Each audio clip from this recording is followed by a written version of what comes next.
Las entrevistas, los debates, la opinión y toda la actualidad jurídica la puedes escuchar en Voces del Derecho. Programa realizado por la Facultad de Derecho de la Universidad CES y su emisora, CES Radio.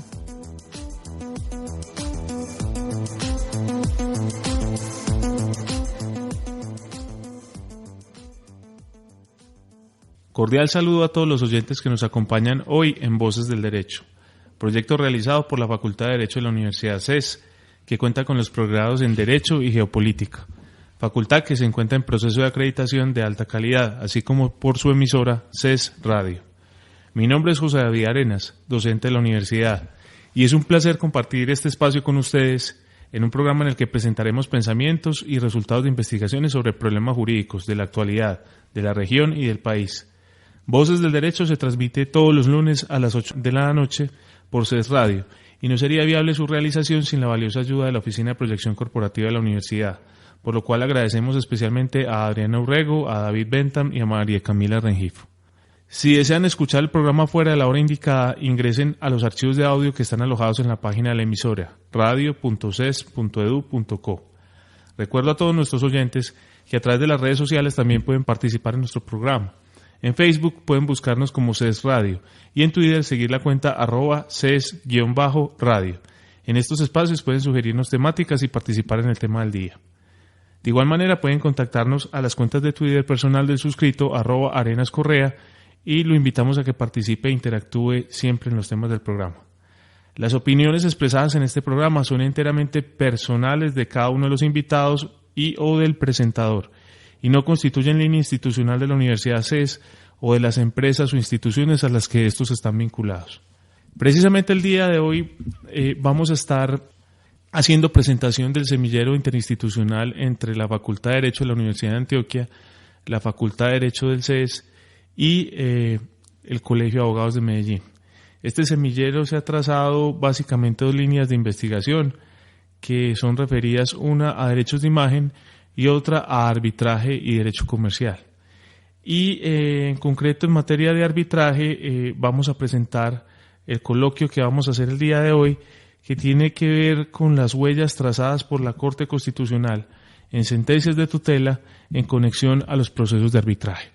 Para ello tenemos como invitados a los partícipes de este semillero interinstitucional, algunos de los partícipes, quienes son el estudiante Emanuel Castillo Piedrahíta, quien es estudiante de la Facultad de Derecho de la Universidad CES, practicante en el consultorio jurídico de la Universidad CES y miembro del semillero interinstitucional. Bienvenido, Manuel. Muchas gracias, José David. Igualmente tenemos presente a Sebastián Domínguez López, quien es estudiante de la Universidad de Antioquia, de 10º semestre, auxiliar jurídico de la Oficina de Abogados, staff integral y miembro del semillero interinstitucional. Bienvenido, Sebastián. José David, muchas gracias. De igual manera tenemos presente aquí el señor Maguire Agudelo Cano, quien es estudiante de 10º semestre de la Facultad de Derecho de la Universidad de Antioquia, dependiente judicial de defensa y prevención legal y miembro del semillero interinstitucional. José David, muchas gracias. Y finalmente al estudiante Juan Sebastián Álvarez García, estudiante de 10º semestre de la Facultad de Derecho de la Universidad de Antioquia y miembro del semillero. Buenos días, José David, para ti y para todos los oyentes. Bueno, ¿cuál va a ser la presentación de este coloquio? Básicamente, la jurisdicción arbitral es una jurisdicción que se retrotrae al ejercicio ordinario del derecho como lo conocemos en instancias tradicionales. Deriva de una potestad que tienen los particulares de llevar a cabo pactos arbitrales que puedan hacer que sus litigios o sus disputas o sus enfrentamientos jurídicos huyan de la jurisdicción y lleguen a instancia de decisión de unos particulares denominados árbitros, normalmente expertos en el área en la que ellos quieren dirimir el conflicto, y a que estos resuelvan el conflicto con un equivalente funcional a una sentencia que es denominado laudo arbitral.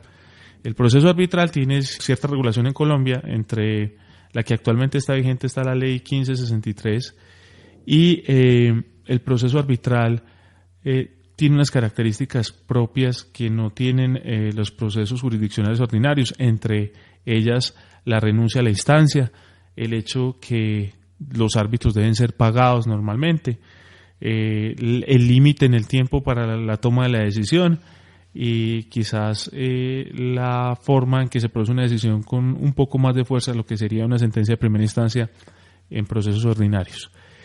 El semillero interinstitucional en la línea de investigación de arbitraje y derecho comercial se ha planteado hacer una línea, un trazado de la línea de jurisprudencia de la Corte Constitucional desde instancia de tutelas, autos y sentencias de unificación, sin hacer mucho énfasis en las sentencias de constitucionalidad, verificando cómo en estas decisiones que producen efectos interpartes y no erga omnes, la Corte Constitucional ha alterado de alguna forma la manera de entender el trámite arbitral en su historia, y para eso hemos identificado dos periodos de tiempo básicos: el periodo entre el año 1991, 1992, inicios de la Corte Constitucional, y el año 2003.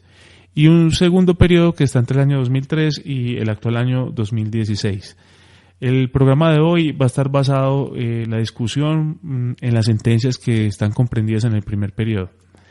Y para eso vamos a abordar de una forma cronológica los problemas de sentencias que han trazado huella en asuntos de arbitraje.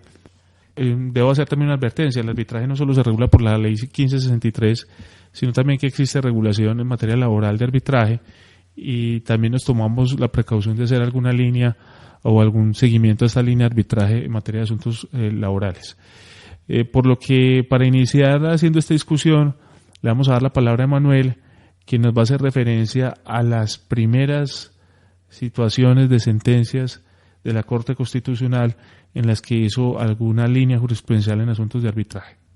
Empezaré yo entonces con una serie de 4 sentencias que tratan más que todo el recurso de homologación frente a los laudos arbitrales y posteriormente los problemas que se derivan en la administración de justicia por el desgaste que se puede dar en ello. Veremos entonces la sentencia T597 del 1992, con ponencia del magistrado Ciro Angarita Barón. ¿Qué pasó allí? El 2 de diciembre de 1991, el Banco de la República denunció parcialmente la convención colectiva celebrada con el Sindicato de Trabajadores del Banco, ANEBRE, que es la Asociación Nacional de Empleados del Banco de la República. El banco, cumpliendo los requisitos que exige el artículo 479 del Código Sustantivo del Trabajo, hizo entrega en la sección 8ª de Inspección y Vigilancia Laboral de documentos necesarios para que la denuncia del pliego fuera válida. Los representantes del sindicato no acataron la citación hecha por el inspector 8º, razón por la cual éste no hizo entrega de ellos, como era su deber, el original de la denuncia presentada por el banco. Este hecho llevó a que el Tribunal de Arbitramiento, integrado para dirimir el conflicto, no tuviera en cuenta la denuncia de la convención presentada por el banco al proferir su laudo el 14 de abril de 1992, por cuanto no se cumplieron en su concepto los requisitos de validez que exigen las normas laborales, en especial la entrega del original de la denuncia.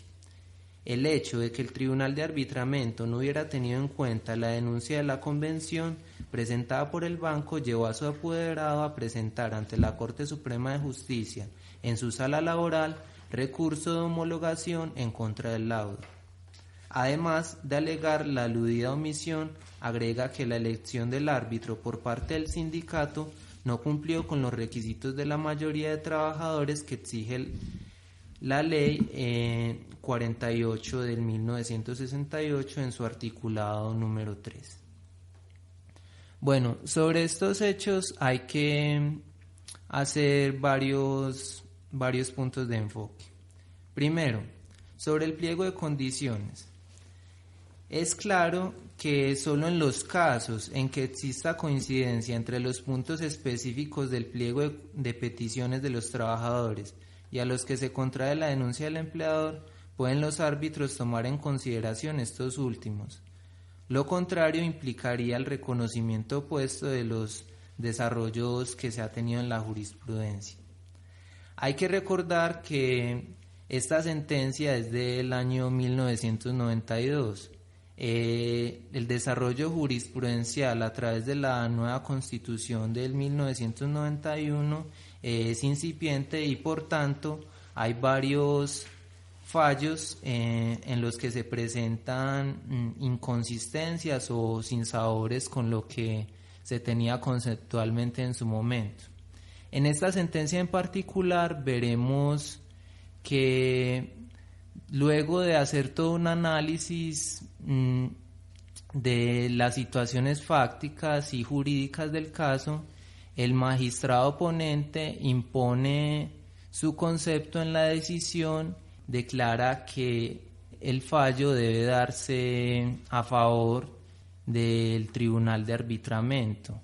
¿Qué pasó entonces aquí en esta sentencia? Vemos que era necesario para el pliego de condiciones establecer la paridad entre lo que implicaba o lo que indicaba el banco y lo que indicaba los trabajadores en su sindicato. Sin embargo, lo que ocurrió fue que no se entregó la copia original a los trabajadores y por el contrario se continuó con el trámite en este caso, provocando que para el accionante, que en este caso fue el banco, se pudiesen causar ciertos detrimentos o pérdidas en las ganancias para el banco, puesto que se vería perjudicado por el laudo arbitral. Frente a esto, cabe decir que se interpuso la tutela que ya después fue introyectada en la sala de revisión, pero en la sala de revisión de la Corte Constitucional. Pero ocurrido esto, ya había sucedido un trámite en la justicia ordinaria, tanto en la Corte Suprema de Justicia, en la sala laboral y un fallo administrativo. ¿Qué ocurrió entonces? Que debió interponer el apoderado del banco recurso de homologación frente a este laudo arbitral que consideró dañino a sus intereses y declarar, por tanto, la nulidad en aquel proceso. Al no interponerse ese recurso de homologación, que sirve tanto efectivamente para homologar el laudo o para anularlo, entonces se permitió que se continuara con esta arbitrariedad y por tanto en la sentencia de la Corte Constitucional el magistrado ponente considera que si bien hay violación a los derechos del debido proceso, debe considerarse la cosa juzgada, porque es de recordar que para entonces había un fallo de octubre del 92 en el que fue el primer fallo en pronunciarse sobre la cosa juzgada y por tanto debió acogerse la Corte a este pronunciamiento y dar por tanto la sentencia en tal sentido, así hubiera un sinsabor o una contrariedad frente a la violación de derechos. La Corte en esa sentencia manifestó atenerse a la jurisprudencia que ya había presentado antes en línea de cosa juzgada. Efectivamente, la Corte se sostuvo con la jurisprudencia que ya se había marcado en octubre del 92 y hay hasta un salvamento de voto en el que no el magistrado ponente, sino uno de los que conforman la sala se abstiene de dar este fallo precisamente por la violación a derechos fundamentales que pudiese darse. ¿Qué otras sentencias en esa primera etapa de la Corte Constitucional son relevantes para marcar una línea jurisprudencial en asuntos de arbitraje? Teniendo en cuenta entonces, y usted me corregirá si no es así, que entonces esa sentencia T597 del 92 es una sentencia referida a tutelas contra laudos, pero donde se negó la tutela porque no se había interpuesto oportunamente el recurso de homologación. ¿Es así, Emanuel? Efectivamente, por no interponerse el recurso de homologación se causó este desgaste del aparato jurisdiccional, porque De haberse interpuesto el recurso en el momento oportuno, no hubiese sido necesario acudir a la jurisdicción ordinaria, pues ya tanto trabajadores como patrono habían firmado una cláusula compromisoria. E incluso habiéndose presentado oportunamente ese recurso de homologación, pudo haberse posteriormente presentado la acción de tutela frente a ese laudo y frente al recurso de homologación, correcto, pero habiéndola presentada, que es precisamente el caso que sucede en esa sentencia que mencionas, Emanuel, que no se concede por el hecho de que no se haya presentado. Y no deja de ser curioso también que en esa etapa embrionaria de la Corte, estamos en el año 92, la Corte está empezando apenas, es un bebé en nacimiento. La Corte se atiene a lo dicho en sentencias previas, una sentencia de octubre del mismo 92, pero años más adelante, y muy poquitos años, no estamos hablando de 10 o 15 años, estamos hablando de 3, 4 años, entre sentencias del año, 4 o 5 años, entre sentencias del año 95 y 96, la Corte entra en una fuerte disonancia o desarmonía, donde ella misma es consciente en decisiones que está generando jurisprudencia contradictoria en sentencias de tutela por oposición a sentencias de constitucionalidad en asuntos de arbitraje, que lo vamos a ver, por ejemplo, en el auto 004 de 1996. Entonces, sale como a resaltar ese punto de tu sentencia T597 del 92. Pero amplío la pregunta, Emanuel, ¿hay más sentencias en ese periodo inicial de la Corte de relevancia en asuntos de arbitraje? Sí, José, y especialmente continuando con el tema del recurso de homologación contra laudos arbitrales, les traigo la sentencia T320 del 93 con ponencia del magistrado Carlos Gaviria Díaz. ¿Y qué trae esa sentencia? Bueno, en esta sentencia se ejerce acción de tutela contra el Tribunal Superior del Distrito Judicial de Santa Fe de Bogotá por omisión en la decisión de recurso de homologación en un laudo arbitral. Para este caso es preciso indicar que la parte demandada del caso es el Banco Cafetero, el cual desde su fundación y hasta el año 1980 venía ejerciendo el mismo la vigilancia y celaduría de sus dependencias.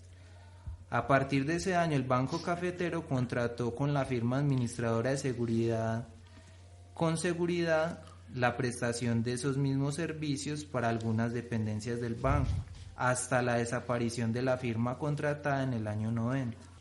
Desde entonces el servicio de vigilancia y celaduría de las dependencias del banco se mantuvo, aunque prestado por otras personas. Lo que ocurrió allí fue que al desaparecer aquella firma aseguradora con seguridad, los trabajadores del banco en materia de seguridad y vigilancia encontraron que para el pago de sus prestaciones sociales no tenían nada más que las armas con las que trabajaban, y entonces, por lo tanto, intentaron llegar a un acuerdo con el banco, el cual fue infructífero, provocando entonces que se sometieran a un pacto arbitral, a una cláusula compromisoria que ya habían firmado. Por lo tanto se inició el laudo arbitral. ¿El Tribunal de Arbitramiento? El Tribunal de Arbitramiento para realizar el laudo arbitral. Y básicamente, ¿cuál fue el asunto de relevancia constitucional que se tocó en esa sentencia? Bueno, hay asunto de relevancia constitucional frente a la tutela misma, porque había una confusión con la acción popular, siendo 132 los trabajadores que ejercen la acción de tutela para proteger sus derechos al pago de las prestaciones sociales, y que se ven confundidos no por el Tribunal de Arbitramiento, sino por el Tribunal Superior que anuló el laudo. ¿Y por qué anuló este laudo? Hay que mirar entonces que a pesar de que se había declarado solidariamente responsable al banco por el pago de las prestaciones que le pudiera deudar a los trabajadores en su tiempo con seguridad, no se tuvo en cuenta que cada uno de los trabajadores ejercía su derecho como persona individual y no que estaban haciendo el ejercicio como una acción de grupo. Pero ya en el caso de lo que yo les vengo hablando, frente a los recursos de homologación, en el lado arbitral, efectivamente, el Tribunal Superior del Distrito Judicial, al anular el laudo, desconoció la protección de estos derechos, hecho que no debió haber ocurrido. Bueno, antes de continuar, vamos a una pausa. En Voces del Derecho conocerás la actualidad jurídica con la visión profesional y especializada de expertos académicos. Por medio de entrevistas, debates y opinión, se abordan temas sociales en un lenguaje sencillo. Voces del Derecho, programa realizado por la Facultad de Derecho de la Universidad CES y su emisora CES Radio.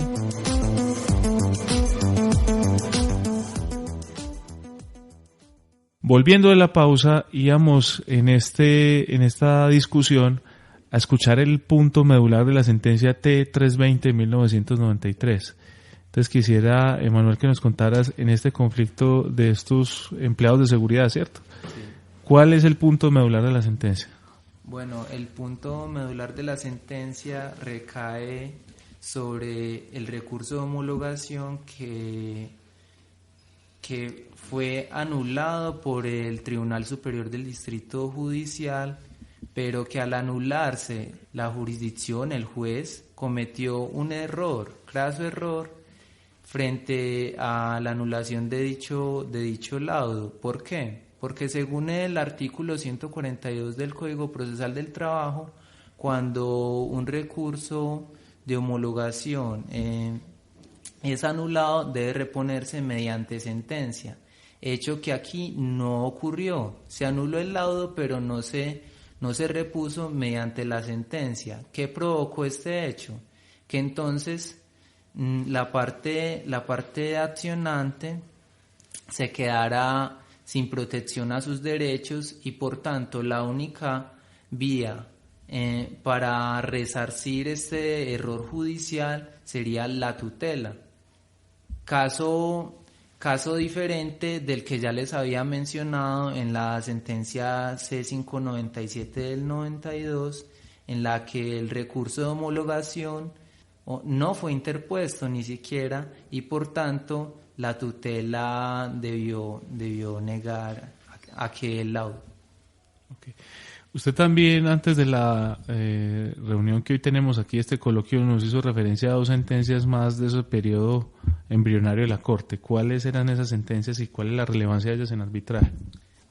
Tengo también la sentencia T052 de 1994 con ponencia del magistrado Hernando Herrera Vergara.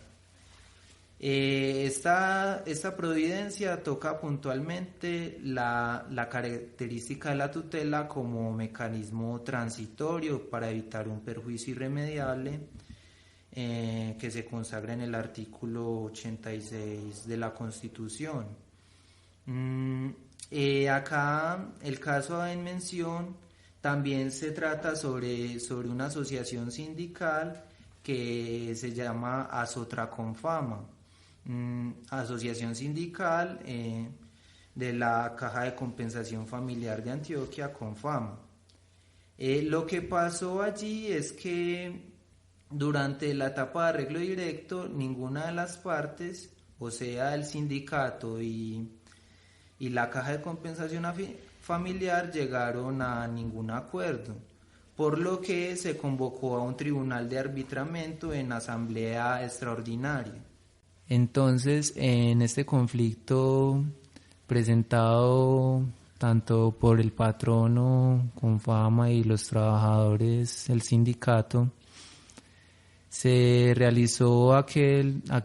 conformó aquel tribunal de arbitramiento, pero ocurrieron ciertas irregularidades durante el trámite y fueron por parte del Ministerio del Trabajo en cuanto a las autorizaciones de unas resoluciones en las que la Caja de Compensación Familiar ya había retirado el pliego de condiciones por cuanto en su parecer o en su querer debía llegar a un arreglo con los trabajadores, pero ya se había conformado el Tribunal de Arbitramiento.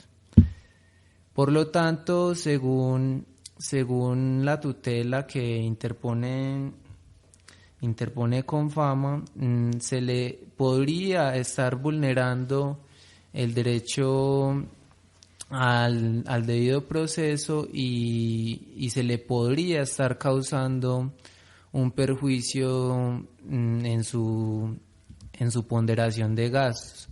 Frente a lo que se responde en la sentencia y que queda claro es que la tutela debe ser un mecanismo transitorio, sí, pero con una característica de inmediatez en el daño, y no podríamos estar pensando en este caso en un daño futuro, puesto que el Tribunal de Arbitramiento en este caso no había proferido el laudo.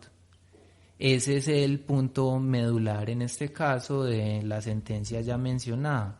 Y para finalizar, José y oyentes, les traigo también la sentencia T246 de 1994, que en lo particular me parece un caso especial de desgaste del aparato jurisdiccional, puesto que en una sociedad en la que los herederos, al fallecer el accionista mayoritario, heredan alrededor de un 60% de las acciones, no desean continuar con la vigencia de la sociedad y optan por varios medios para liquidarla, o en su defecto para que los demás accionistas le compren sus acciones mediante el derecho de preferencia. Lo ocurrido en este caso es que al tenor de los estatutos debió haberse realizado, y como se hizo en la sociedad, la oferta principalmente a los accionistas en unos 6 meses que estaban estipulados en los estatutos, y de no lograrse la venta en esta oferta, debían darse otros 6 meses para la venta a un particular o particulares que los mismos asociados recomendaran. Sin embargo, se da todo un trámite jurisdiccional a través de fallos tanto de primera como de segunda instancia, en los que se termina realizando la tutela, que llega a revisión de la Corte, y que solo en esta instancia viene a detectar que también en los estatutos había una cláusula compromisoria desde la fundación de la sociedad, cláusula que incitaba o obligaba a los asociados a iniciar la conformación de un tribunal de arbitramiento, hecho que no se hizo y que solo mediante la providencia dictada por el magistrado ponente Jorge Arango Mejía se pudo realizar después de haber pasado incluso años desde el inicio del litigio, que pudo haberse solucionado simplemente con la ayuda de los árbitros.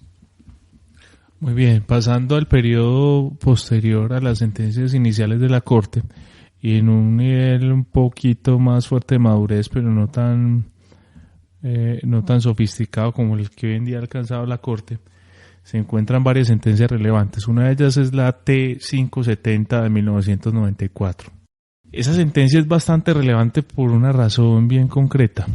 Es porque por primera vez se le plantea a la Corte Constitucional la idea de si debe o no existir una segunda instancia para la impugnación de laudos arbitrales.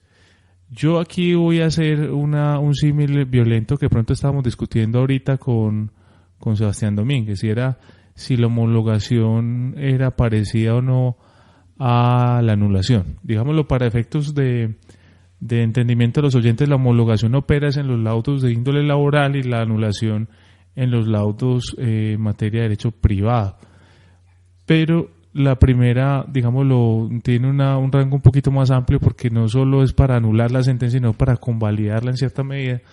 Y la segunda, pues, es referida, es un recurso extraordinario, limitado pues taxativamente en sus causales, para poder en cierta medida revocar un laudo arbitral que, como sabemos, es una decisión en donde se renuncia a la instancia.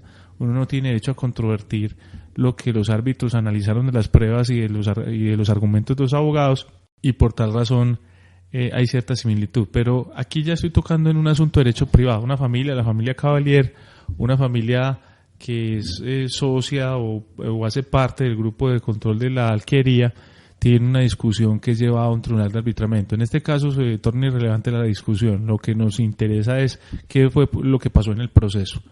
En el proceso resulta que sale un laudo arbitral que favorece los intereses de una parte y desfavorece los de la otra. Miembros de ese grupo familiar interponen una impugnación en los tribunales de la jurisdicción ordinaria. Esto, pues, en este caso se llevó la impugnación ante el Tribunal Superior de Cundinamarca, y la impugnación les es negada, es decir, no acceden a anular el laudo. ¿Qué pasa? La familia, pues estas personas, algunos de ellos presentan un recurso de apelación contra la sentencia que decide sobre la impugnación. Eso es una sorpresa jurídica porque, en primera medida, en ese momento no estaba la ley 1563, estamos hablando de un régimen antiguo de arbitraje que está pues más gobernado por decretos, por fuentes normativas que hacen alusión en la misma sentencia a ellas, como el decreto 2279 de 1989 y otras, en donde entonces se da cuenta el tribunal al que le impugnan que directamente no dice si la impugnación, si la anulación. Cuando digo impugnación es porque se está censurando pues el laudo, ¿cierto? Pero es el recurso de anulación lo que se está haciendo. Y no es una impugnación, no es una censura a la prueba, sino que es basada en la idea de una anulación. Si la anulación tiene o no segunda instancia. Y lo que argumentan los miembros de este grupo familiar es, venga, la Constitución consagra en el artículo 31 el derecho a la doble instancia. Yo vengo de un tribunal de arbitramiento, eso no es una instancia, eso es un tribunal de arbitramiento, y presenté una demanda de anulación y me decidieron negativamente, me despacharon en disfavor. Yo tengo derecho a presentar un recurso de apelación contra la sentencia de anulación. Estoy siendo claro con el problema que planteó esta familia. Luego, ¿qué pasó? Pues evidentemente el Tribunal Superior de Cundinamarca rechazó la apelación por improcedente. Dijo, es que la Constitución garantiza el derecho a una segunda instancia, pero no a una tercera. ¿Cierto? En cierta medida igualó el laudo arbitral a una instancia y la anulación a otra. Esto se fue a la Corte Suprema de Justicia. La Corte Suprema de Justicia ratificó la decisión del Tribunal Superior de Cundinamarca. Entonces esta familia interpone la acción de tutela ante el Tribunal Administrativo de Cundinamarca. Y en segunda instancia se va a esa tutela al Consejo de Estado. Entonces, obviamente, como el órgano de cierre en materia de tutela de la Corte Constitucional, en instancia de revisión llega a manos de la Corte Constitucional. Lo que se plantea a la Corte Constitucional entonces como problema básico de la sentencia es ¿cuál? ¿O qué es lo que se está preguntando? Es si vulnera o no el derecho al debido proceso por negar el acceso a la doble instancia, que se rechace o se deniegue un recurso de alzada contra una sentencia de anulación de un laudo arbitral, ¿cierto?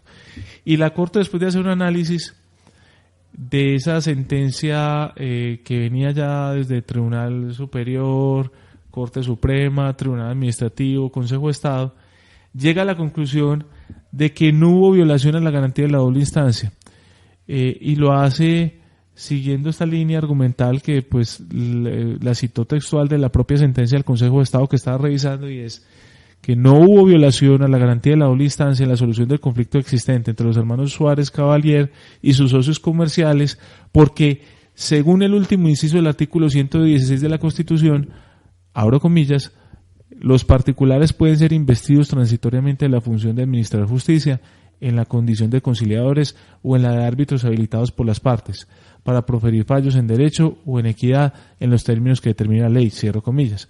Y más adelante dice: para la revisión del proceso de tutela, el artículo 31 superior en su parte relevante establece que, abro comillas, toda sentencia judicial podrá ser apelada o consultada, salvo las excepciones que consagre la ley. Entonces, para la Corte es una excepción el arbitraje, y ahí es donde no procede esa doble instancia del artículo 31.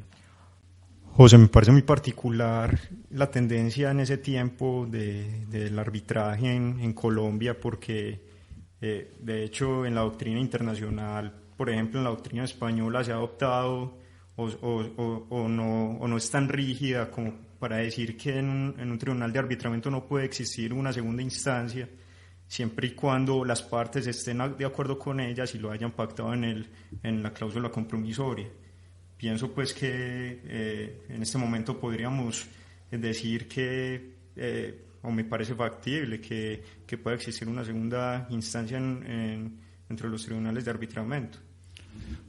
Igual creo yo que estamos hablando pues del año 94 y apenas están dando pues como esos primeros pasos en cuanto a revisiones pues de que sea constitucional o no esos laudos arbitrales. Entonces apenas se empieza a abrir camino, porque precisamente posteriormente estas segundas instancias se vuelven, creo yo, rutinarias, y hasta pues es el tema del que estamos hablando, de la tutela, empieza, aunque no debería ser de ese modo, empieza a convertirse en algo como en una tercera instancia, a lo que las partes siempre van a querer recurrir, incluso cuando no haya necesidad ni sea viable esa posibilidad. Claro, MacGyver, además que podríamos tomar la única instancia en el proceso arbitral como una ventaja, toda vez pues que con el mero laudo de la única instancia estamos acortando el tiempo de un conflicto. Y entonces la doctrina ha tomado la única instancia como una ventaja para el mecanismo alternativo de resolución de conflictos. Yo creo que en gran parte la duda que tuve la Corte y lo que, digamos, la puso a revisar es que no estaba claro entonces que era una instancia, ¿cierto? Porque si la instancia es el derecho a impugnar la litis como un todo, es decir, yo voy a impugnar la prueba, la valoración de la prueba, la intervención, la alegación, o si solo me puedo circunscribir unos asuntos muy detallados. Incluso en esta sentencia, y vale la pena que ustedes me hayan hecho esa mención, la Corte empieza ya como a hacer esas separaciones, porque señala, usted lo que tenía aquí todavía era un recurso extraordinario de revisión, ¿cierto? Porque si usted pretendía en cierta medida derrotar ese laudo, usted pudo haber acudido al recurso extraordinario si tenía otros medios de prueba que no hayan sido presentados en el proceso que pretendía hacer valer. Y el laudo admite el recurso extraordinario de revisión, pero ese es un recurso extraordinario y no es una instancia, ¿cierto? Entonces, si a usted le resuelven la anulación, usted no tiene por qué presentar apelaciones contra la anulación. Usted lo que tiene que hacer es agote el recurso extraordinario de revisión. Incluso yo creo que ahí está la insinuación velada de agote más bien la tutela. Y digo velada porque la Corte nunca se lo dice, pero ¿en qué sentido? Usted está tutelando que le negaron el derecho de alzada. Porque es que lo que están alegando es la alzada en la anulación, no en el laudo, sino que diciendo, me resolvieron desfavorablemente el recurso de anulación, presento apelación contra eso porque en ningún lado dice que está prohibida, y el artículo 31 de la Constitución es la doble instancia, entonces yo tengo derecho a una apelación contra la anulación.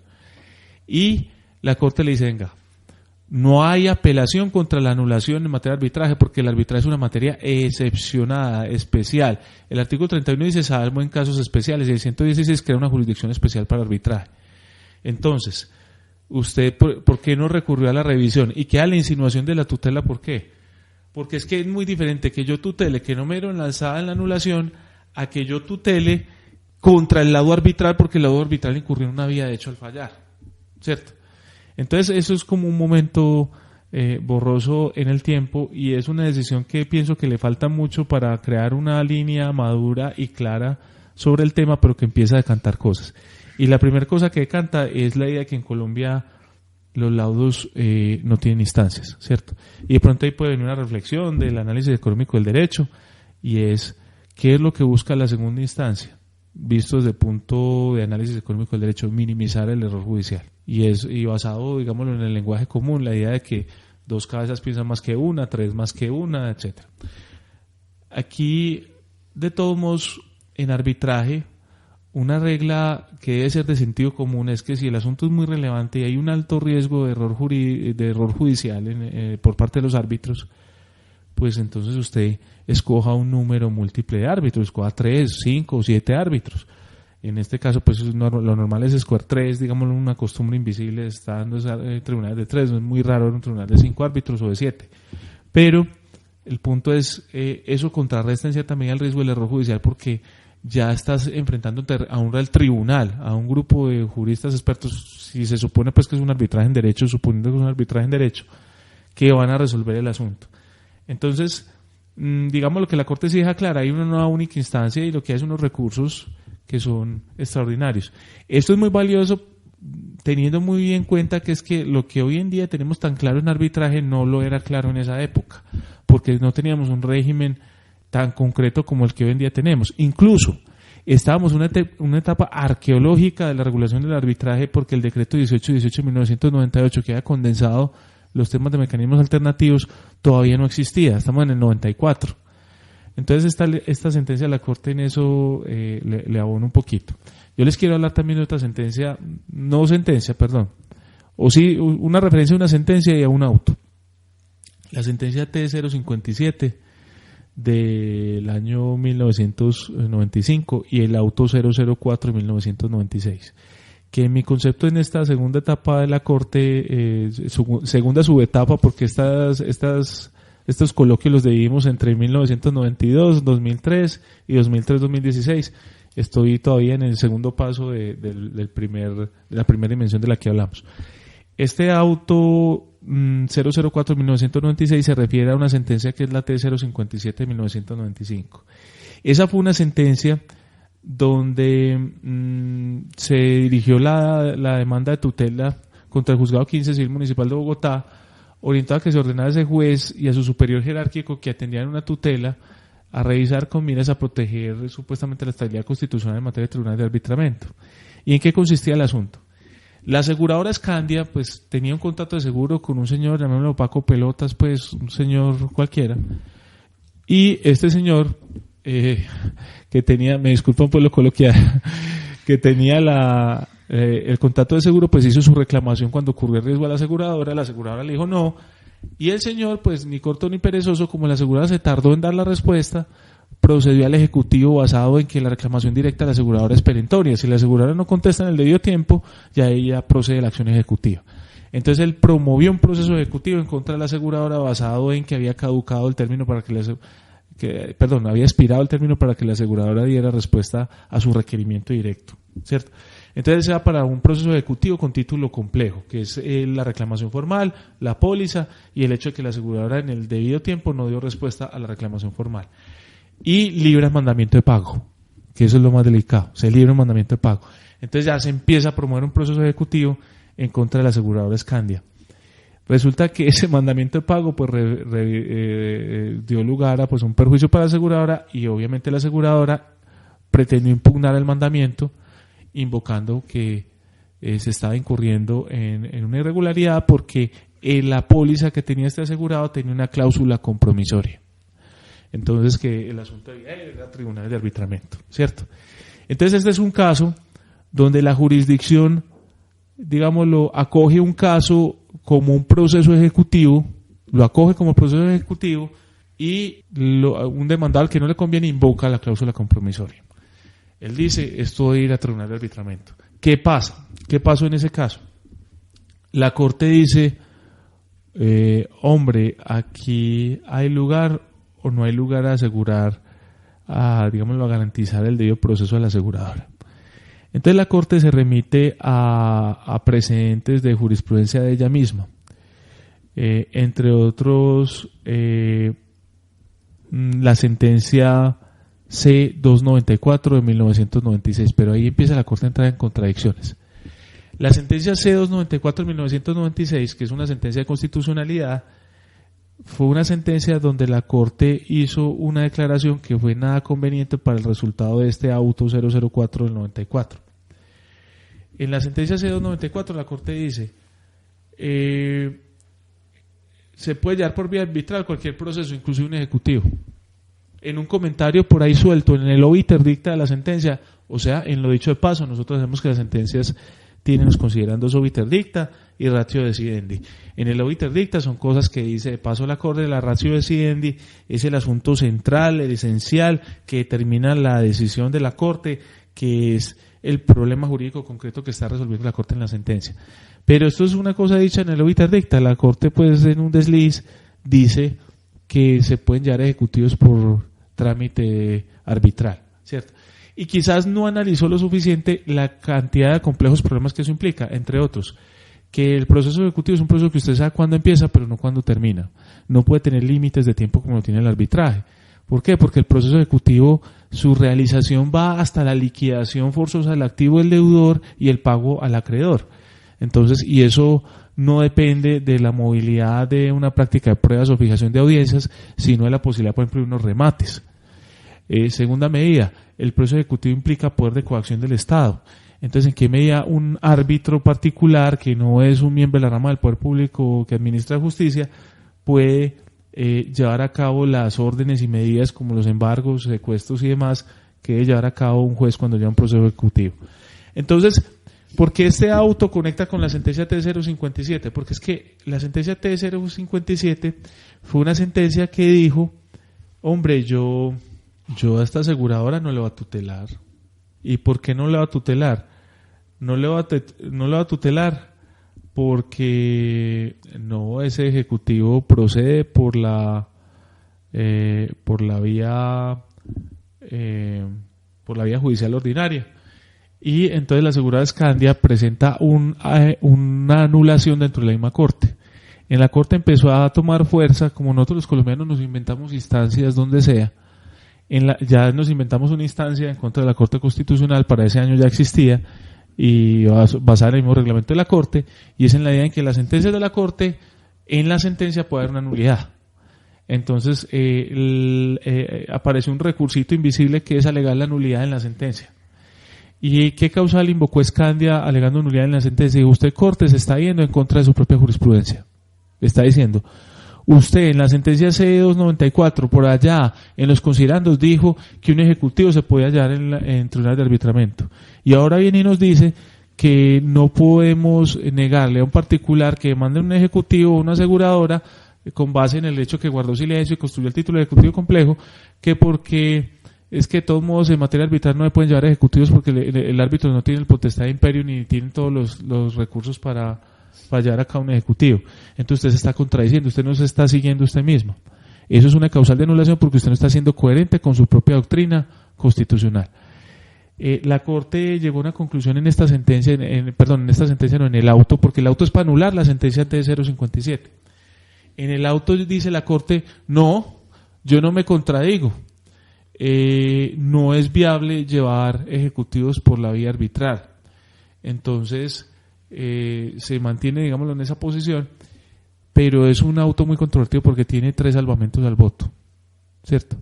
Y esos 3 salvamentos al voto, 2 muy importantes son el de Vladimiro Naranjo Mesa y el de Jorge Arango Mejía, quienes textualmente citan la sentencia C294 y le dan razón en cierta medida ahí a la aseguradora, implicando que la acción ejecutiva no aplica en arbitraje, y eso tiene fundamento, que la acción ejecutiva, al menos la Corte misma había dicho que se aplica en arbitraje, y que para ellos una sentencia de constitucionalidad tiene más poder que una sentencia de tutela, porque es una sentencia que produce efectos erga omnes y no interpartes, entonces que la Corte se debió ceñir a su propia doctrina.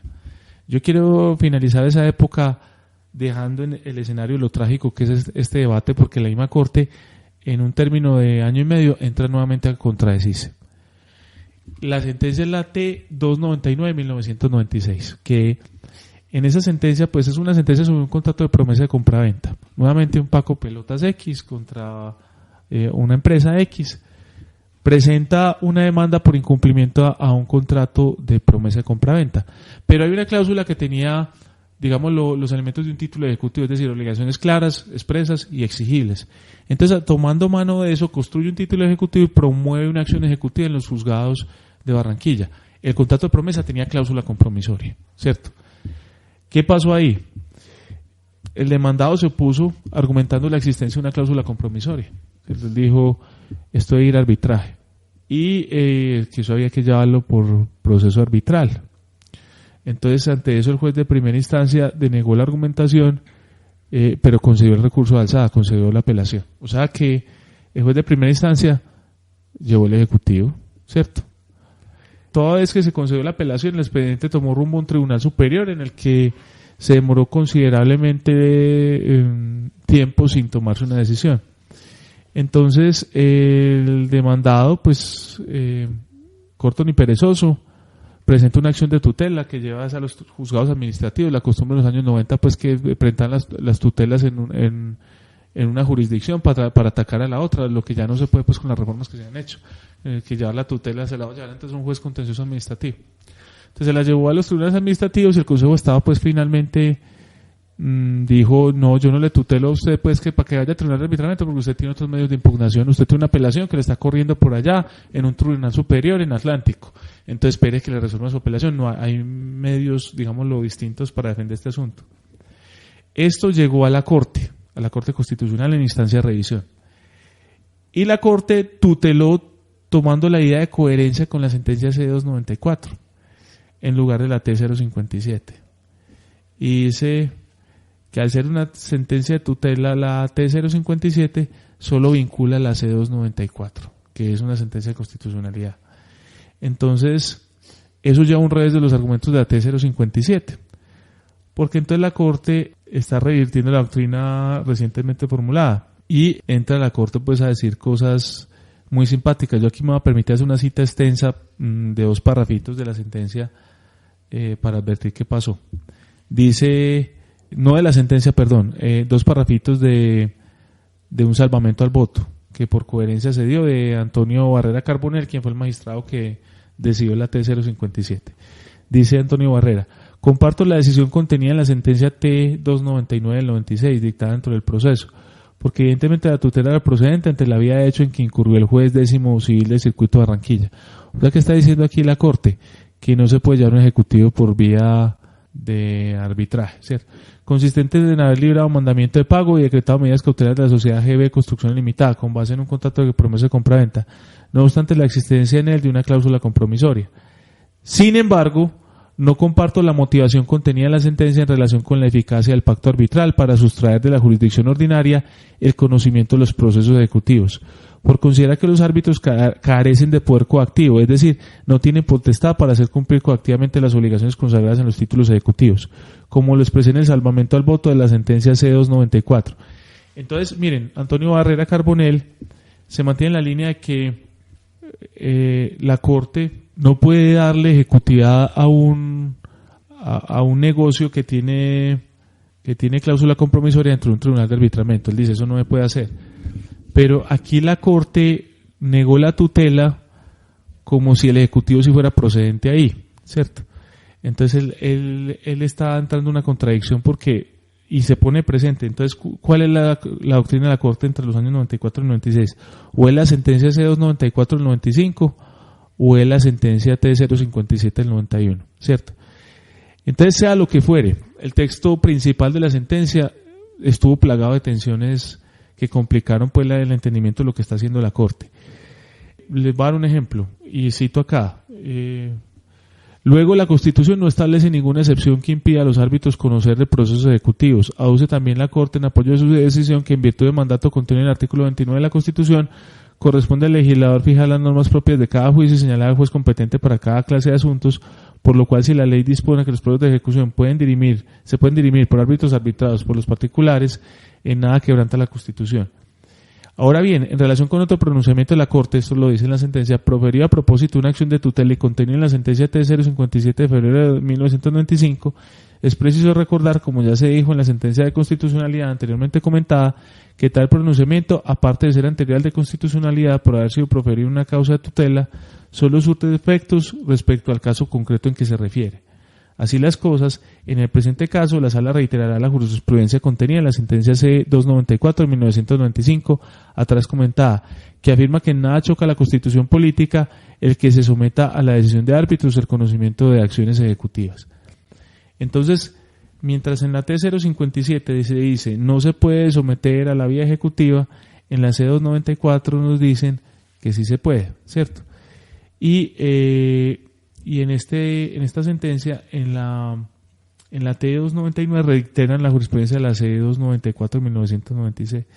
Entonces, estamos en evidencia ante una situación, la C294, perdón, del 95, ante una situación donde la Corte primero dice que sí se pueden ejecutivos por laudo, después dice, no, eso es muy difícil, eso no se puede.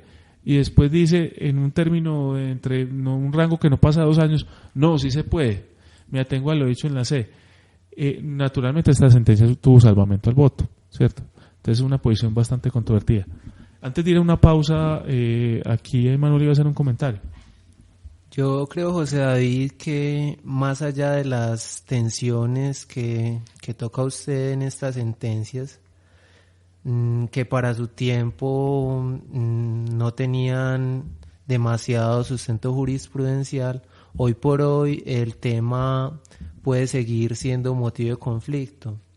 Pienso yo, no tanto en materia arbitral, pero sí, por ejemplo, en materia de las atribuciones jurisdiccionales que se le otorgan a autoridades administrativas. Dígase, por ejemplo, las atribuciones que tiene la Superintendencia de Sociedades en materia de ejecución o las que pueda tener en materia de régimen de insolvencia, por no mencionar las que puedan atribuirse a determinadas otras superintendencias u otros organismos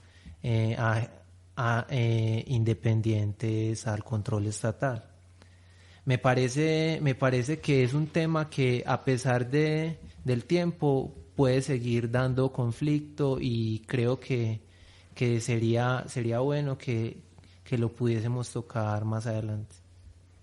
Bueno, entonces vamos a una pausa para seguir con el periodo posterior al año 96.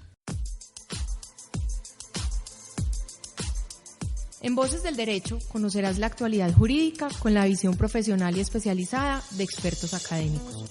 Por medio de entrevistas, debates y opinión, se abordan temas sociales en un lenguaje sencillo. Voces del Derecho, programa realizado por la Facultad de Derecho de la Universidad CES y su emisora CES Radio.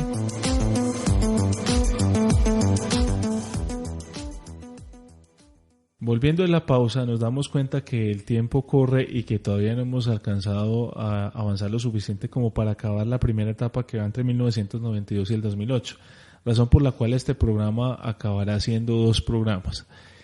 Entonces, para que los oyentes no se preocupen, vamos a hacer unas conclusiones de las sentencias que hasta el momento hemos contemplado, es decir, las que van entre el periodo entre 1992, inicios de la Corte, y las que llegan hasta el periodo correspondiente al año 1996, 97 inclusive, quizás, porque no encontramos muchas sentencias relevantes de tutela sobre arbitrajes en 1997. Por el lado de Manuel, ¿qué conclusiones podríamos sacar, Emanuel? Bueno, en principio, la necesidad de que cuando se anula un recurso de homologación sea la sentencia que lo sustituye, porque si no se está violando el debido proceso a las partes. En segundo lugar, también frente al recurso de homologación sería entonces... Tendría que ver con el hecho de que la homologación, cuando no se invoca, no se puede acudir a una acción de tutela. Efectivamente, interponer el recurso de homologación es requisito para poder interponer la tutela en caso pues de que se haya violado algún derecho. Y yo creo que, digamos, esta conclusión que sacan aquí los compañeros, también la vamos a ver trasladada más adelante en la jurisprudencia que analizaremos en el segundo programa, porque finalmente la jurisprudencia que ha decantado la Corte sobre el tema, y es que cuando existen medios de defensa que no se utilizaron, digamos, no se puede acceder a ese mecanismo de protección constitucional. Toda vez que si las partes, teniendo esos mecanismos, no los utilizan, digamos, no podrían solicitar después una protección constitucional, so pena que ellos mismos no ejercieron la defensa sobre sus intereses.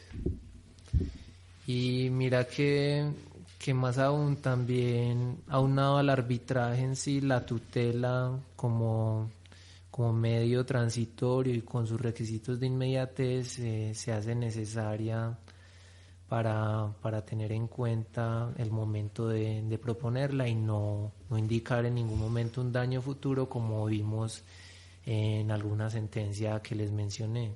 Veo yo que hay un desconocimiento en esta parte primigenia de la jurisprudencia arbitral a partir de la Constitución del 91, un mal uso de los mecanismos alternativos de resolución de conflictos, llevando a que se llegue a un desgaste del aparato jurisdiccional, pudiéndose solucionar el conflicto, el litigio, fácilmente a través de la justicia arbitral. Muy bien, en cuanto a las sentencias que le siguieron a las que trabajamos inicialmente con Emanuel, las conclusiones serían: una, la Corte trazó la primera huella de jurisprudencia en torno al problema del recurso de anulación, y es: no existe segunda instancia, no existe alzada a la sentencia de anulación.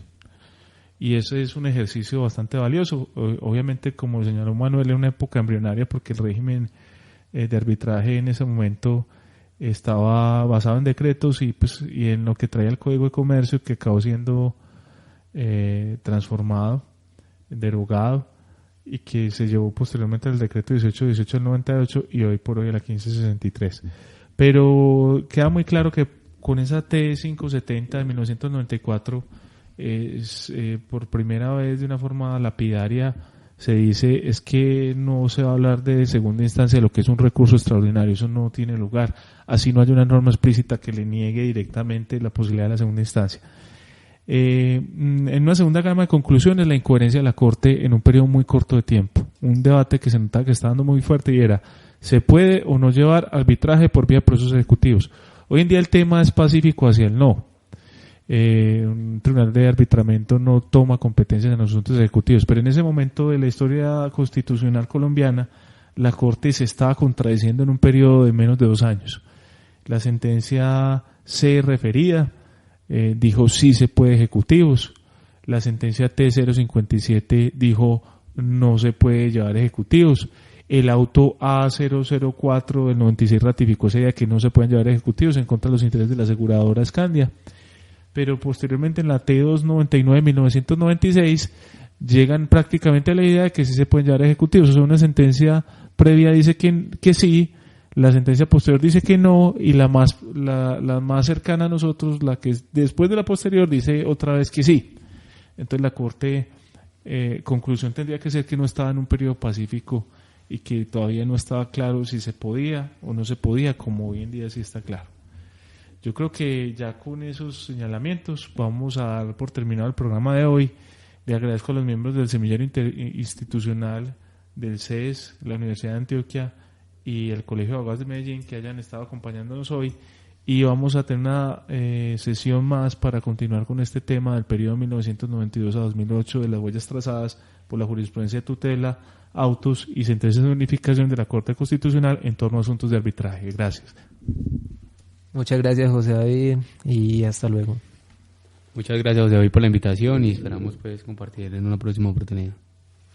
Igualmente, muchas gracias y bueno, en el próximo programa estaremos ahondando un poco más en este periodo.